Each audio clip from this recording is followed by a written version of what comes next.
Introduction. Love of country is a sentiment so universal that it is only on such rare occasions as called this book into being that there is any need of discussing it or justifying it.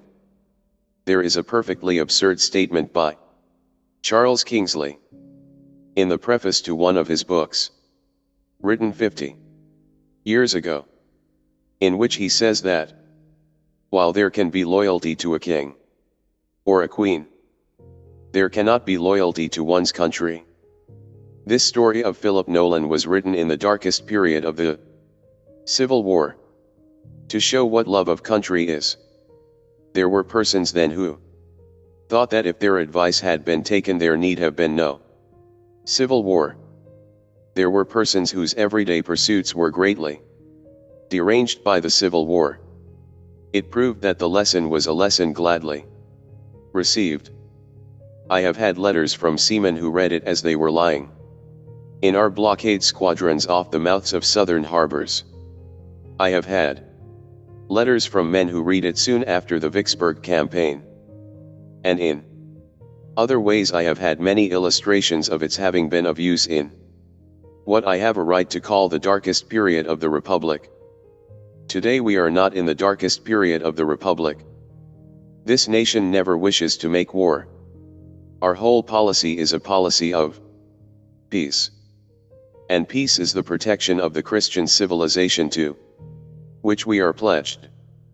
It is always desirable to teach young men and young women, and old men and old women, and all sorts of people, to understand what the country is. It is a being. The Lord, God of nations, has called it into existence, and has placed it here with certain duties, in defense of the civilization of the world. It was the intention of this parable, which describes the life of one man who tried to separate himself from his country, to show how terrible was his mistake. It does not need now that a man should curse the United States, as Philip Nolan did, or that he should say he hopes he may never hear her name again, to make it desirable for him to consider the lessons which are involved in the parable of his life. Any man is without a country who, by his sneers, or by looking backward, or by revealing his country's secrets to her enemy, checks for 1 hour the movements which lead to peace among the nations of the world, or weakens the arm of the nation in her determination to secure justice between man and man, and, in general, to secure the larger life of her people. He has not damned the United States in a spoken oath. All the same, he is a dastard child. There is a definite, visible progress in the affairs of this world. Jesus Christ at the end of his life prayed to God that all men might become one, as thou, Father, art in me, and I in thee, that they also may be one in us. The history of the world for 1870 years since he spoke has shown the steady fulfillment of the hope expressed in this prayer. Men are nearer unity, they are nearer to being one than they were then. Thus, at that moment each tribe in unknown America was at war with each other tribe. At this moment there is not one hostile weapon used by one American against another. From Cape Bathurst at the north to the southern point of Patagonia. At that moment Asia, Africa, and Europe were scenes of similar discord. Europe herself knows so little of herself that no man would pretend to say which Longbeards were cutting the throats of other Longbeards, or which Scots were lying in ambush for which Britons. In any year of the first century of our era, call it the philosophy of history, or call it the providence of God, it is certain that the unity of the race of man has asserted itself as the Savior of mankind said it should. In this growing unity of mankind it has come about that the Sultan of Turkey cannot permit the massacre of Armenian Christians without answering for such permission before the world. It has come about that no viceroy, serving a woman who is the guardian of a boy, can be permitted to starve at his pleasure 200,000 of God's children. The world is so closely united, that is to say, unity is so real that when such a viceroy does undertake to commit such an iniquity, somebody shall hold his hands. The story of Philip Nolan was published in such a crisis that it met the public eye and interest. It met the taste of the patriotic public at the moment. It was copied everywhere without the slightest deference to copyright. It was, by the way, printed much more extensively in England than it was in America. Immediately there began to appear a series of speculations based on what you would have said was an unimportant error of mine. My hero is a purely imaginary character. The critics are right in saying that not only there never was such a man, but there never could have been such a man. But he had to have a name. And the choice of a name in a novel is a matter of essential importance, as it proved to be here. Now I had a hero who was a young man in 1807.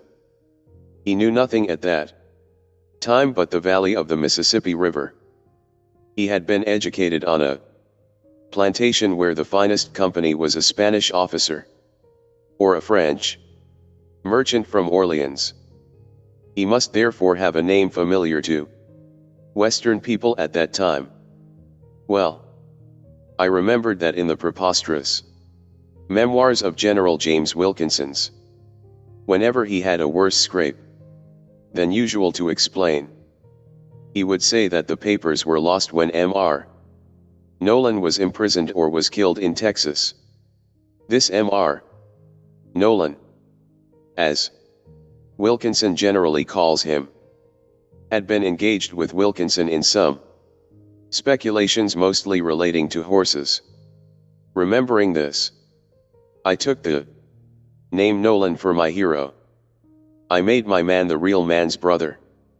He had spent half his youth with an older brother, hunting horses in Texas. And again, he was catching wild horses in Texas with his adventurous cousin. Note: young authors may observe that he is called a brother in one place and a cousin in another, because such slips would take place in a real narrative. Proofreaders do not like them, but they give a plausibility to the story.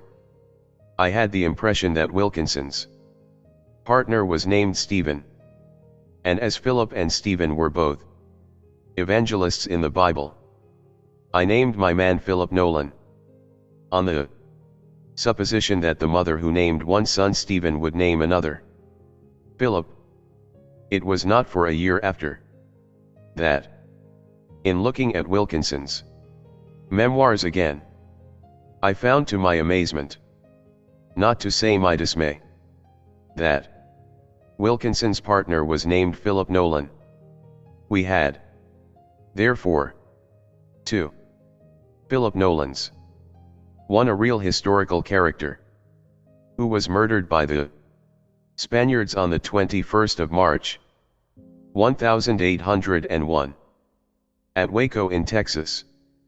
The other a purely imaginary character invented by myself, who appears for the first time on the 2-3d of September, 1807, at a court-martial at Fort Adams. I supposed nobody but myself in New England had ever heard of Philip Nolan. But in the Southwest, in Texas and Louisiana, it was but 62 years since the Spaniards murdered him.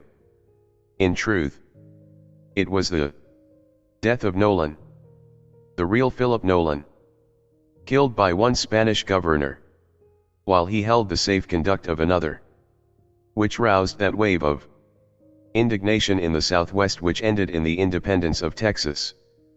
I think the state of Texas would do well today if it placed the statue of the real Phil Nolan in the Capitol at Washington by the side of that of Sam Houston. In the midst of the war, the story was published in the Atlantic Monthly of December 1863. In the Southwest, the Atlantic at once found its way into regions where the real Phil Nolan was known. A writer in the New Orleans Picayune, in a careful historical paper, explained at length that I had been mistaken all the way through, that Philip Nolan never went to sea, but to Texas. I received a letter from a lady in Baltimore who told me that 2 widowed sisters of his lived in that neighborhood. Unfortunately for me, this letter, written in perfectly good faith, was signed E. F. M. Bachts. I was receiving many letters on the subject daily. I supposed that my correspondent was concealing her name, and was really eager for more facts, when in reality I had the pleasure of meeting her a year or 2 afterwards. The 2 widowed sisters of the real Phil Nolan were both dead. But in 1876 I was fortunate enough, on the kind invitation of M.R. Minor, to visit his family in their beautiful plantation at Terrebonne. There, I saw an old Negro who was a boy when Master Phil Nolan left the old plantation on the Mississippi River for the last time. Master Phil Nolan had then married Miss Fanny Lintott, who was, I think, the aunt of my host. He permitted me to copy the miniature of the young adventurer. I have since done my best to repair the error by which I gave Philip Nolan's name to another person, by telling the story of his fate in a book called Philip Nolan's Friends. For the purpose of that book, I studied the history of Miranda's attempt against Spain, and of John Adams's preparations for a descent of the Mississippi River. The professional historians of the United States are very reticent in their treatment of these themes. At the time when John Adams had a little army at Cincinnati, ready to go down and take New Orleans, there were no Western correspondents to the Eastern press. Within a year after the publication of The Man Without a Country in the Atlantic, more than 500,000 copies of the story had been printed in America and in England. I had curious accounts from the Army and Navy of the interest with which it was read by gentlemen on duty. One of our officers in the state of Mississippi lent the Atlantic to a lady in the Minor family. She ran into the parlor, crying out, "Here is a man who knows all about Uncle Phil Nolan, an Ohio officer, who entered the city of Jackson, in Mississippi, with Grant. Told me that he went at once to the State House. Matters were in a good deal of confusion there, and he picked up from the floor a paper containing the examination of Philip Nolan at Walnut Springs, the old name of Vicksburg. This was before the real Philip's last expedition. The United States authorities, in the execution of the neutrality laws, had called him to account, and had made him show the evidence that he had the permission of the governor of New Orleans for his expedition. In 1876 I visited Louisiana and Texas to obtain material for Philip Nolan's Friends. I obtained there several autographs of the real Phil Nolan, and the original Spanish record of one of the trials of the survivors of his party, a trial which resulted in the cruel execution of Ephraim Blackburn. 7 years after he was arrested. That whole transaction, wholly ignored by all historians of the United States known to me, is a sad blot on the American administration of the Spanish kings. Their excuse is the confusion of everything in Madrid between 1801 and 1807. The hatred of the Mexican authorities among our frontiersmen of the Southwest is largely due to the dishonor and cruelty of those transactions. Edward E. Hale, The Man Without a Country. I note one suppose that very few casual readers of the New York Herald of August 13, 1863, observed, Note 2 in an obscure corner. Among the deaths, the announcement, Nolan died on board U.S. Corvette Levant. Note 3 lat. 2 degrees 11 minutes S. Long. 131 degrees W. On the 11th of May. Philip Nolan. I happened to observe it because I was stranded at the old mission house in Mackinac, waiting for a Lake Superior steamer which did not choose to come, and I was devouring to the very stubble all the current literature I could get hold of, even down to the deaths and marriages in the Herald. My memory for names and people is good, and the reader will see, as he goes on, that I had reason enough to remember Philip Nolan. There are hundreds of readers who would have paused at that announcement, if the officer of the Levant who reported it had chosen to make it thus: died May 11th. The Man Without a Country. For it was as the man without a country that poor Philip Nolan had generally been known by the officers who had him in charge during some 50 years, as, indeed, by all the men who sailed under them. I dare say there is many a man who has taken wine with him once a fortnight, in a 3 years' cruise, who never knew that his name was Nolan, or whether the poor wretch had any name at all. There can now be no possible harm in telling this poor creature's story. Reason enough there has been till now, ever since Madison's Note 4 administration went out in 1817, for very strict secrecy, the secrecy of honor itself.